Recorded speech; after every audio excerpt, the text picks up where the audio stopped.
Temos aqui mais uma vez, com um grande prazer, a presença do nosso cardiologista e nutrólogo Edmo Attic, que vocês já se acostumaram a ver aqui. Eu nunca perguntei, né, mas você fez um estudo, você se formou em medicina, fez especializações em várias universidades do exterior e estudou nutrologia voltada só para o coração ou de uma forma geral? Não, na verdade, Amaury, eu estudei nutrologia de uma forma geral, porque a nutrologia, como se baseia no estudo dos alimentos, dos nutrientes, dos micronutrientes, das vitaminas para o bem-estar, esse bem-estar ele é global. Claro que o coração se beneficia muito, mas o cérebro, memória, cognição, a questão do funcionamento do fígado, do rim, do intestino, ou seja, dá para usar a nutrologia para tudo. Você esteve num congresso agora? Eu cheguei ontem de um congresso em Boston, nos Estados Unidos. Esse congresso era de técnicas cardíacas minimamente invasivas, que é uma tendência global e mundial de se fazer procedimentos no coração com menor agressão cirúrgica. Trouxe até esse protótipo de lá para poder mostrar um pouco sobre um dos tópicos que nós vamos discutir hoje. Eu queria que você falasse sobre aneurisma de aorta, é assim que se fala? Isso. O aneurisma de aorta torácica, que é o foco da nossa discussão, eu queria mostrar aqui no nosso protótipo. Aqui em vermelho a gente tem uma grande tubulação, essa tubulação é chamada de aorta torácica. E essa tubulação, se ela se dilata por vários fatores, nós chamamos essa dilatação anômala de aneurisma de aorta. Essa é a aorta. Essa é a aorta. No vermelho. Ela nasce no coração, que é essa massa grande que nós estamos vendo aqui. Sim. Então ela nasce no coração e ela vai se direcionando para todos os órgãos. Aqui é uma porção inicial dela. E o que causa essa dilatação? Pois é, a dilatação anômala da aorta, que nós chamamos de aneurisma, na verdade é um enfraquecimento dessa parede. Essa parede aqui em vermelho é uma parede extremamente rígida.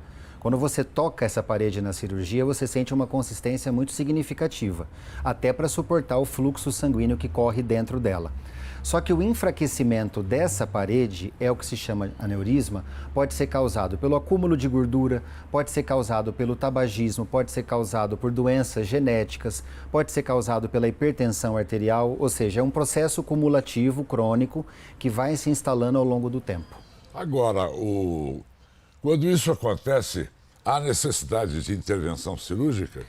O que acontece? Quando essa porção inicial da aorta, relacionada muito próxima do coração, da massa muscular do coração, quando a dilatação acontece nessa região, a gente precisa priorizar o tratamento cirúrgico quando a dilatação chega a 5,5 centímetros. Então, nos exames de rotina, geralmente a gente faz um ecocardiograma, uma tomografia do coração. Se essa região do coração, se essa região da aorta chegar a 5,5 centímetros ou mais de dilatação, a gente já considera a possibilidade de cirurgia. Agora, doutor Edmo, me fale aí de pelo menos 3 fatores de risco, se bem que você já respondeu de uma certa forma. Mas dá para a gente associar mais algumas questões. Fatores de risco significativos. Em primeiro lugar. Então, o principal fator de risco para o aneurisma de aorta, que é a dilatação dessa porção inicial da aorta, próxima do nosso coração, sem dúvida nenhuma, hipertensão arterial, que é o descontrole diário da nossa pressão. Isso pode ser relacionado a fatores genéticos ou até secundários aos nossos hábitos. Comer muito sal, ficar muito obeso, sedentarismo, estresse excessivo. Segundo fator de risco predominante, alimentação errada, gorduras saturadas, açúcares, porque ocorre um acúmulo de gordura aqui dentro. Muitas vezes, quando a gente vai fazer a cirurgia, a gente abre essa região aqui para explorar cirurgicamente e a gente encontra verdadeiras placas grandes de gordura. E terceiro fator, vamos colocar os fatores genéticos. Existem doenças que nascem com a pessoa e que caracterizam-se pelo enfraquecimento dessa porção. É hereditário. É hereditário. Agora, quando isso acontece, há necessidade de uma intervenção cirúrgica? A gente trabalha a cirurgia em circunstâncias muito especiais. Sempre que possível, a gente controla com medicamento os fatores de risco. Portanto, eu controlo hipertensão arterial, controlo diabetes, controlo o estresse, controlo a alimentação. Primeira coisa é regular o estilo de vida e controlar fatores de risco. Porém, se a evolução dessa dilatação superar 5,5 centímetros, Amaury, a gente tem que pensar em cirurgia pelo seguinte detalhe: pode romper.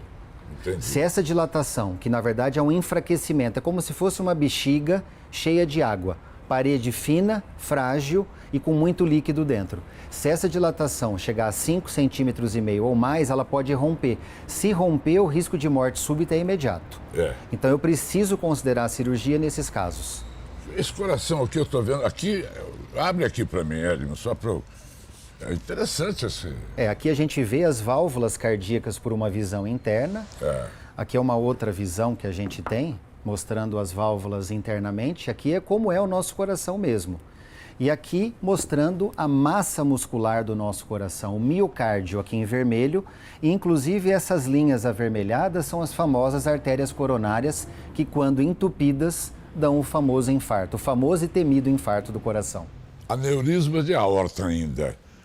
Um diagnóstico precoce não é importante nesse caso? É fundamental. Tem sintoma? A gente sente que tem algum sintoma que indique um aneurisma de aorta? Esse é o grande problema, Amaury. Nem sempre essa dilatação vai dar sintoma. É uma dilatação tão silenciosa e crônica que depende do passar do tempo que ela não gera um sintoma.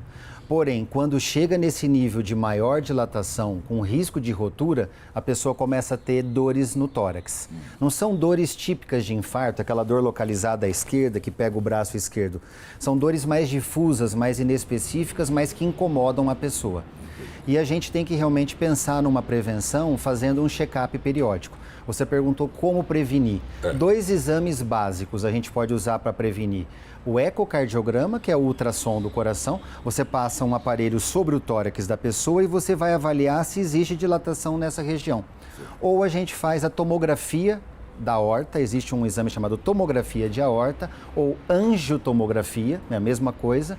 Usa-se contraste para isso, que é aquela substância que faz o desenho interno das artérias. Injeta o contraste. Injeta numa veinha aqui do nosso corpo e consegue mostrar por dentro qual é o calibre dessa artéria.